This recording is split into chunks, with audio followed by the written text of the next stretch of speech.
Alors, je vais essayer de vous présenter brièvement le service social interentreprise et de mettre le focus sur l'une de nos activités, concrètement le suivi des personnes qui sont en arrêt de travail. Mais samedi matin, j'étais à la cérémonie d'adieu d'une personne que j'apprécie beaucoup. Et lors de cette cérémonie, l'un de ses amis a pris la parole et a témoigné de trois choses qui m'ont paru importantes. La première, c'était la qualité des soins, l'écoute des médecins et du personnel soignant. La seconde, c'était le soutien du réseau et leur humanité. Et la troisième, c'est tout ce qui avait été mis en place par son employeur pour aménager son poste de travail, ses horaires, les attentions de ses responsables, de ses collègues, leurs visites à l'hôpital ou chez lui en fin de vie. Tout cela s'est avéré extrêmement précieux pour lui, mais pas seulement, car c'est toute sa famille qui en a bénéficié. Si je vous en parle ce soir, c'est pour relever qu'il existe à Genève des entreprises qui font des choses remarquables pour leurs collaborateurs et les soutiennent lorsqu'ils sont confrontés aux difficultés de la vie. Le service social interentreprise est une association sans but lucratif qui a été créée en 1970 par des responsables d'entreprise qui souhaitaient que leurs employés puissent s'adresser à une personne externe et en toute confidentialité pour les difficultés auxquelles ils sont confrontés au cours de leur vie. Aujourd'hui, nous parlons volontiers de responsabilité sociale des entreprises ou de soutien aux politiques RH.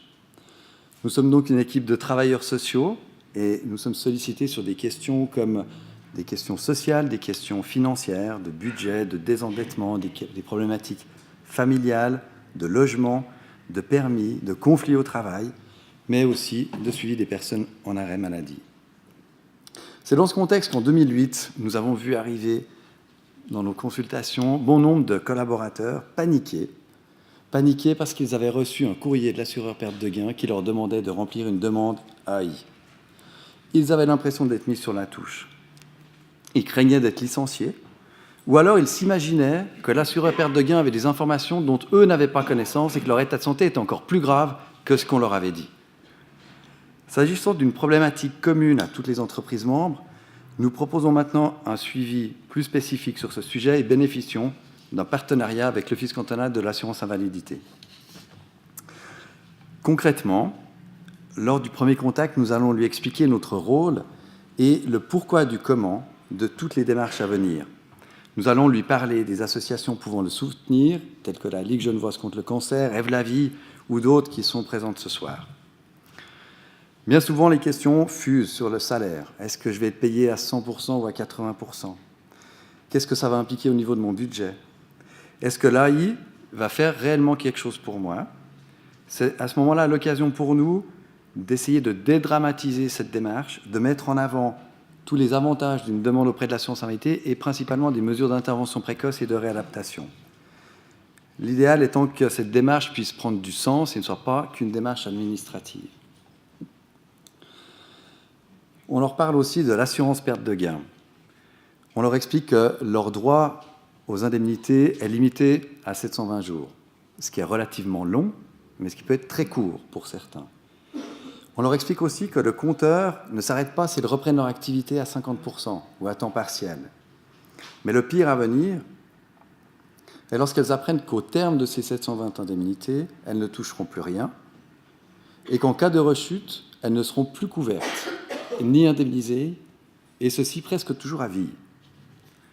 Au terme de ce premier entretien, nous allons donc convenir ensemble du suivi qui lui serait utile, lui préciser que nous allons rester à sa disposition, rester à ses côtés, pour toutes les questions qu'elle pourrait avoir par la suite. Enfin, c'est une période qui est remplie d'incertitudes, remplie d'angoisse, et il arrive fréquemment que la personne ait besoin de prendre du temps pour échanger parfois sur des questions existentielles, du pouvoir qu'elle a ou qu'elle n'a pas, d'où mettre son énergie, définir des priorités ou amorcer des virages. Au niveau administratif, la personne reçoit des courriers de toutes parts, de son employeur, de l'assurance perte de gain qui lui demande de signer des procurations, de l'assurance invalidité qui est en train de constituer son dossier, de la caisse de pension, parfois même du réassureur de la caisse de pension. Et je vous fais grâce de tout ce qui concerne la gestion des frais médicaux. Bref, c'est une grande déferlante qui s'abat et il est souvent nécessaire de savoir comment s'y prendre pour pouvoir avancer. La question du maintien en emploi est toujours une préoccupation et Pourtant, j'entends fréquemment les employeurs me dire qu'ils n'ont aucune intention de licencier leurs collaborateurs, et c'est parfois tellement évident pour eux qu'ils oublient de le lui dire. Mais pas chez Carandache, merci. Lorsque l'on est en arrêt, c'est normal de se poser ces questions, de s'inquiéter pour son poste, son avenir économique, et la collaboration avec l'employeur peut s'avérer particulièrement profitable pour tous. Celui-ci peut vraiment rassurer son collaborateur et lui permettre de se consacrer pleinement à sa santé. Nous voyons donc des situations qui évoluent bien, des mesures qui portent leurs fruits, des aménagements de postes réussis. Je salue ici le travail effectué au sein des entreprises et par tous ceux qui œuvrent en faveur du collaborateur. C'est l'idéal. Mais il se peut aussi que des personnes arrivent en fin de droit des indemnités et qu'elles n'aient pas reçu de décision AI. Elles doivent donc, pour certaines d'entre elles, s'adresser à l'hospice général pour bénéficier du minimum vital. Mais je vois que de nombreux employeurs essaient de trouver des solutions au cas par cas, et il arrive que certains continuent de soutenir financièrement leurs collaborateurs. Pour les personnes qui bénéficient d'une rente, le suivi que nous proposons peut concerner l'explication des décisions de l'assurance sociale, du principe des compensations, de l'AI, de la LPP, de la perte de gain maladie, des démarches qui seront effectuées, les prestations complémentaires, l'affiliation AVS, l'assurance accident, l'allocation de logement, le subside de la malle, et j'en passe, de faire un nouveau budget, d'évoquer des alternatives et des possibilités d'activités bénévoles, voire même de soutenir la famille dans cette nouvelle configuration. L'issue est parfois différente, ça peut être un licenciement, ça peut être un décès, mais là aussi nous sommes à disposition du collaborateur et de sa famille.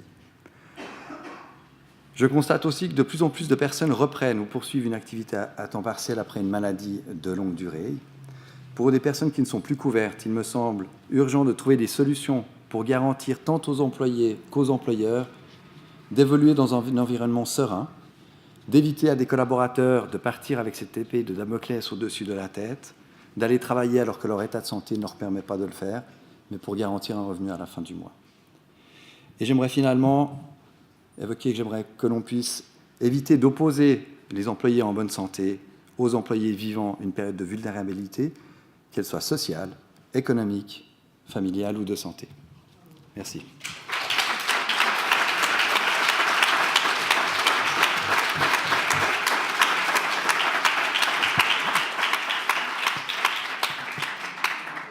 N'importe quelle entreprise peut devenir membre de votre association ? Alors, tout le monde, enfin les entreprises privées peuvent adhérer à l'association, et puis avec d'autres, on peut proposer des conventions de collaboration sur un modèle, on propose les mêmes prestations, mais pour adhérer à l'association, il faut que ce soit une entreprise privée d'au moins 200 collaborateurs qui répondent à des principes de responsabilité sociale de l'entreprise, que l'ensemble du comité accepte l'adhésion. Mais effectivement, c'est possible à toute entreprise, en tout cas, de nous solliciter, soit en tant que membre. Alors, les membres, j'ai 2 minutes ? Une. Pour les entreprises membres, en fait, c'est le même principe que l'assurance. Elles adhèrent, elles versent une cotisation par nombre de collaborateurs, et ensuite, les collaborateurs peuvent nous solliciter de manière totalement directe, illimitée et absolument confidentielle. Donc, pour ces personnes-là, effectivement, on est sollicité sur toutes les problématiques sociales. L'employeur n'est même pas au courant qu'on les a rencontrés. Donc, ce principe de confidentialité, il est présent. Et puis, il y a des petites PME ou des institutions sociales publiques ou subventionnées, avec lesquelles on a des conventions de collaboration, des interventions soit sur des thématiques ponctuelles, soit plus larges, mais avec un mode de collaboration un petit peu différent. Et les indépendants, non, ils ne peuvent pas faire appel à vous ? On pourrait imaginer. À l'avenir. On est associatif sans but lucratif, on peut, si j'ai l'accord du comité, on peut tout imaginer. Et juste une dernière question. Vous avez parlé de cette perte du droit à l'indemnité à perte de gain. Je ne sais pas si vous pouvez répondre à cette question-là, mais est-ce que ça peut changer ? Pourquoi c'est comme ça aujourd'hui ? Et pourquoi on perd le droit à cette assurance perte de gain si on a été malade une fois ? Alors, on est dans le cadre de l'assurance privée, et puis qui couvre les collaborateurs pendant cette période de 2 ans. Donc il y a aussi un autre modèle qui est sur l'assurance perte de gain dans le cadre de la LAMAL, mais qui est quasiment pas utilisé dans les entreprises. Une des règles, c'est dans les règles des contrats d'assurance, c'est que ça s'arrête au bout des 720 indemnités, et puis que ce problème, vraiment, c'est que c'est à vie. Quelqu'un qui a une SEP qui a 50% puis qui continue, il a une rechute, il n'est pas couvert. C'est dramatique. Ça pourrait changer. Ça, c'est une des choses qu'on pourrait changer dans la société. Dans les propositions à faire aux politiques, il y a quelque chose de... il y a peut-être quelque chose à jouer. Ouais. Merci beaucoup. Merci. Merci pour votre attention.